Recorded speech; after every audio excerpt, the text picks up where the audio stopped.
My name is Steve, and I actually make content about various LGBTQIA plus topics and mental health because these two actually are yeah, my my heart, my joy, my passion.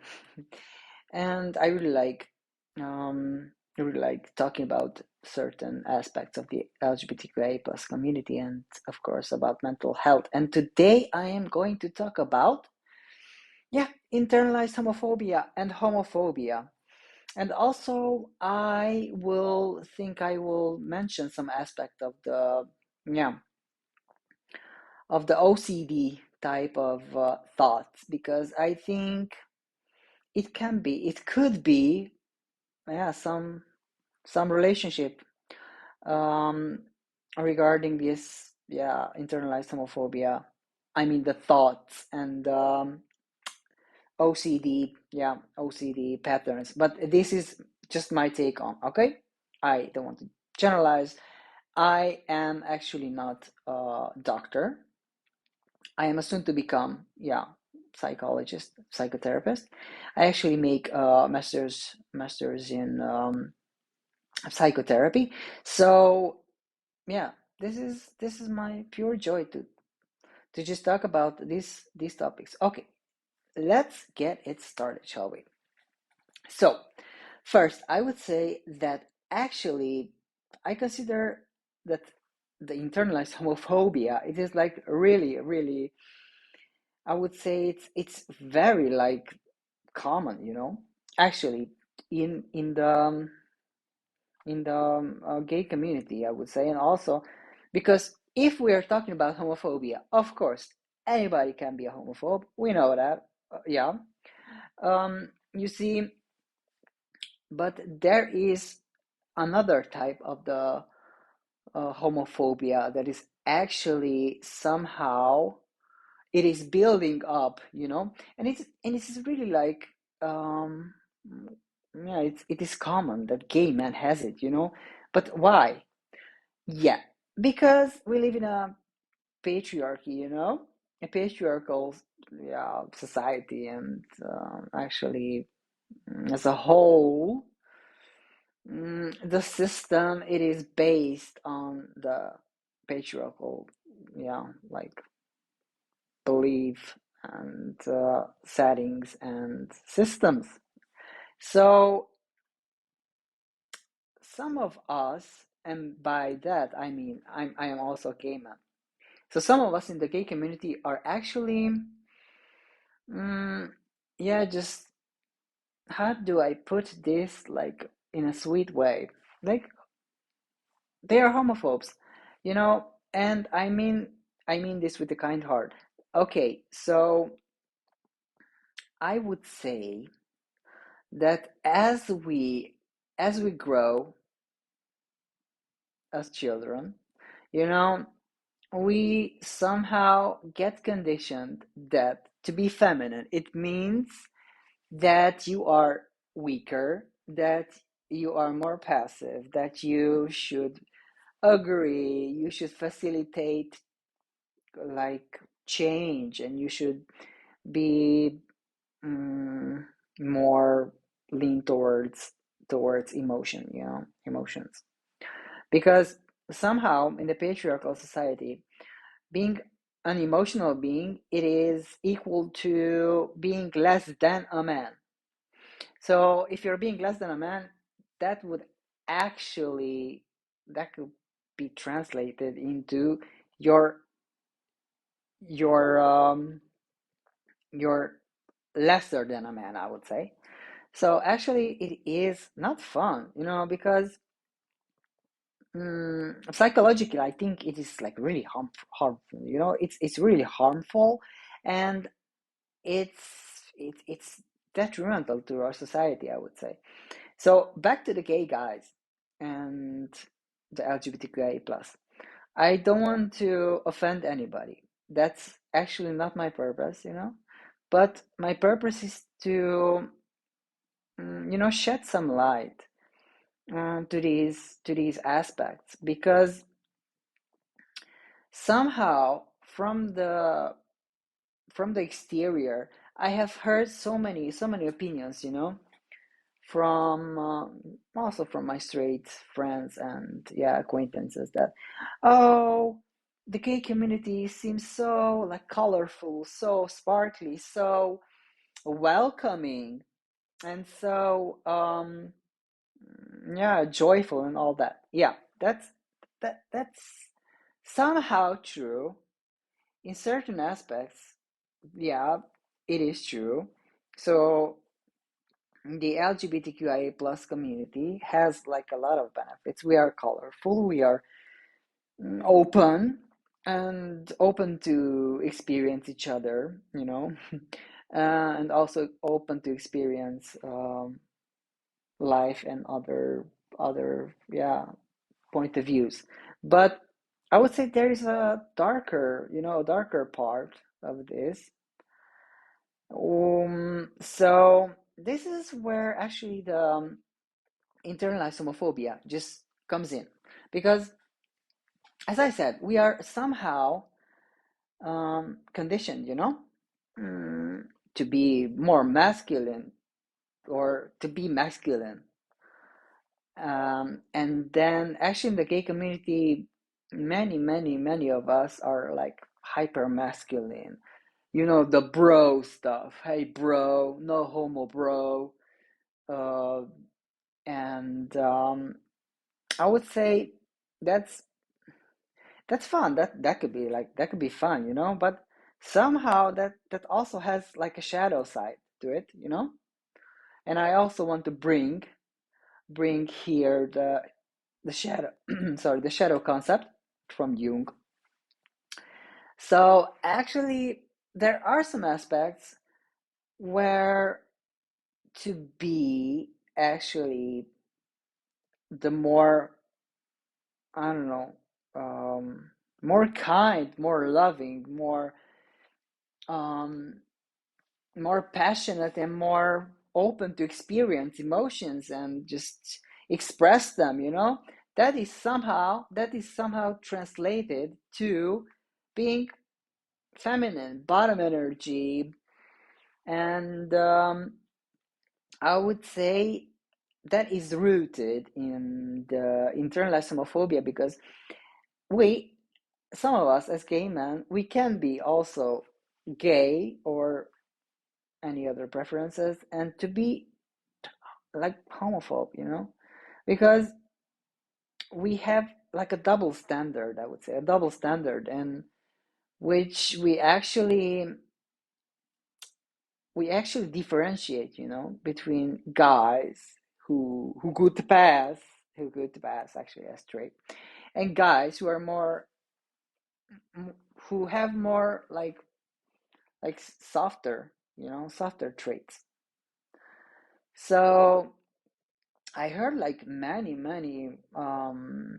comments like it is it is not gay to top, actually, which has no sense. Like has no sense. Like if you have sexual intercourse, you as a gay man have sexual intercourse with another gay man, also as a top, like that does not make any difference, like that's also you're having sex with a man, and it's the same stuff. So the other part, so the passive, the bottom, actually, it is not lesser than a top who engages in a sexual intercourse. So I have heard so many times that, um yeah, I wouldn't say that I'm gay. I just want to say that I'm bi, because being gay, that's not up to my standards. That I don't want to like mm, like to just like to people identify me as those people, and these aspects, these beliefs, that if you are actually, as a gay person, as a person of the LGBTQIA plus community, you somehow um just make yourself yeah, the bigger, make yourself, how do you say that? You make yourself like, somehow you put yourself above, above the community somehow, or above certain people. Like, I only thought because, yeah, that's not gay. Well, I think that's also like really harmful, because then you identify the other person, like the bottom, or the person who actually it is courageous and vulnerable with you. And I think it's like really harmful to just associate with a person who can be, yeah, who prefers the bottom, like less than a man, because he is actually more in touch with both of his sides, both the masculine and the feminine, because we as human beings, like, we have those sides. We have inside of us also a feminine part, not just a masculine part.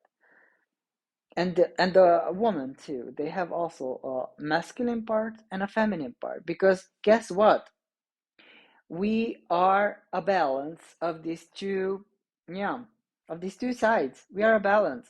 Like, you can't deny it, but you can just go on, just make yourself and your life miserable, and of course, uh, for those people around you, the life miserable, and that's the perfect recipe for a lot of hate and distrust and just sadness. That's, no, nobody wants that.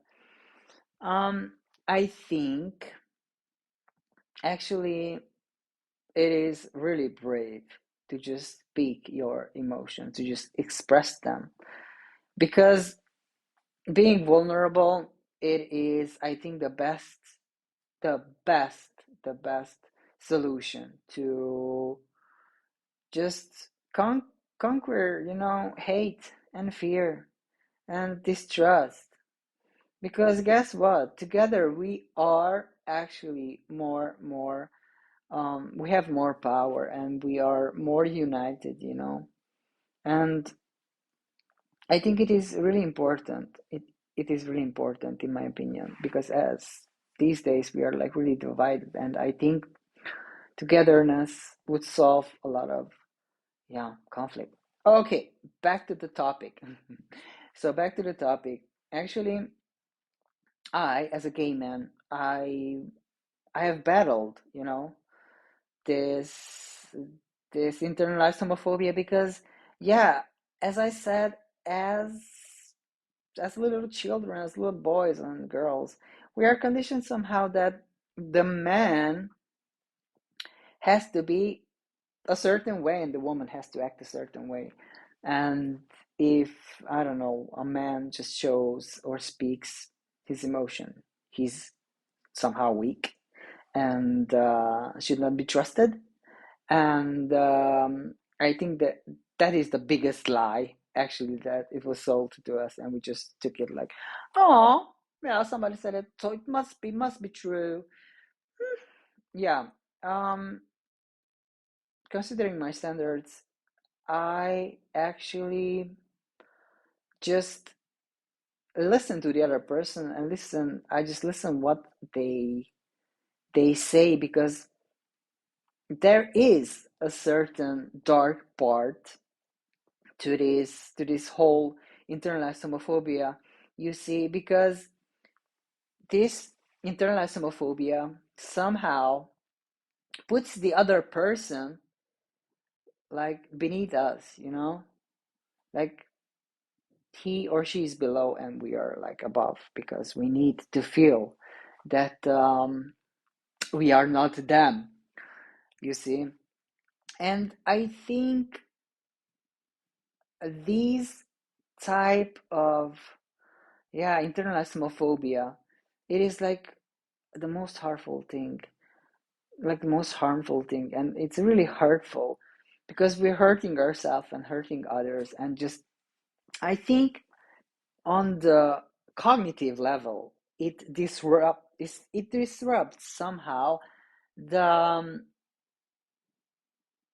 the chain of the thoughts, like somehow um we create like these compulsions that uh, I'm weak. I'm weaker if I have sex with men.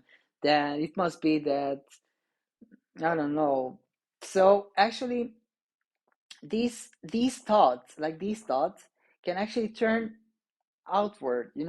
Like I have heard, and I have read like so many stories. The Matthew Shepard story, for example, in the USA, in the 1999 or 1998, maybe, I don't know for sure, but you can check it out. Matthew Shepard was actually like brutally killed, murdered.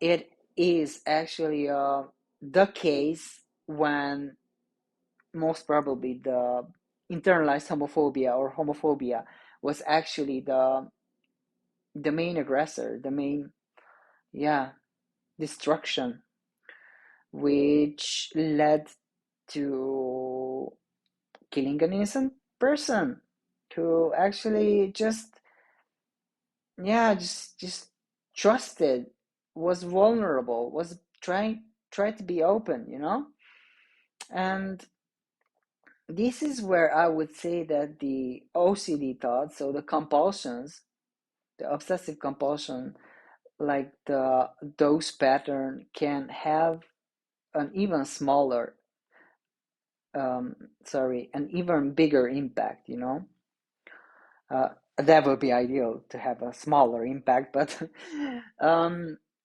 I think I think it is causing a bigger impact, yeah.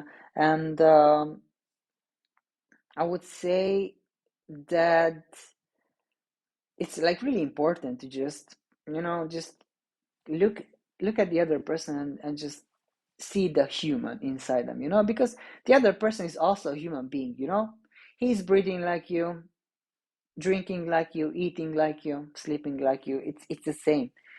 It's the same. We are the same, and I think just wanting to communicate and to just try to be open with the other person, I think it is a great deal. It just changes the whole thing, the whole perspective, and I think it is also like a really good place to start, to just listen to the other person, just ask questions, as I said many times before in my other videos. Just ask questions, just ask how the other person feel, because guess what, if we assume and if we hurt the other person, that I don't know, you can hurt in so many ways, not only with words but with actions,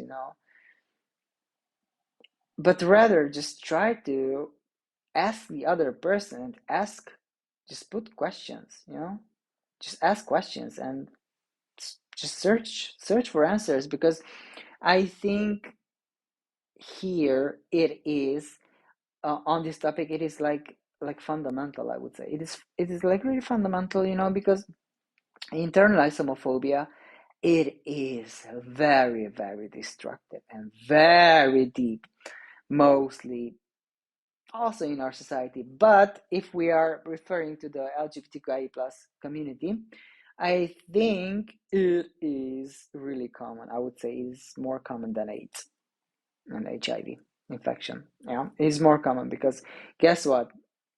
As I said, we are conditioned as little small boys, that boys don't do that, and boys don't act like, and boys don't feel, and boys just repress their emotions, and boys cannot be gentle, and boys cannot be kind, and um, being kind or being, yeah, more gentle, it is equals feminine, and each, or most, not each, most of the gay guys, when they hear feminine, effeminate, or feminine energy, or feminine, or I don't know. They just want to they just want to run away, because they're afraid of the stigma and yeah, what the other person will think of them, because nobody wants to be flamboyant. Everybody wants to be um, straight passing, But guess what? This is your moment to be you, to explore you, not to hurt others. If you have questions, you can put them. If you need clarifications, you can ask. You can ask me. I will always answer if I can.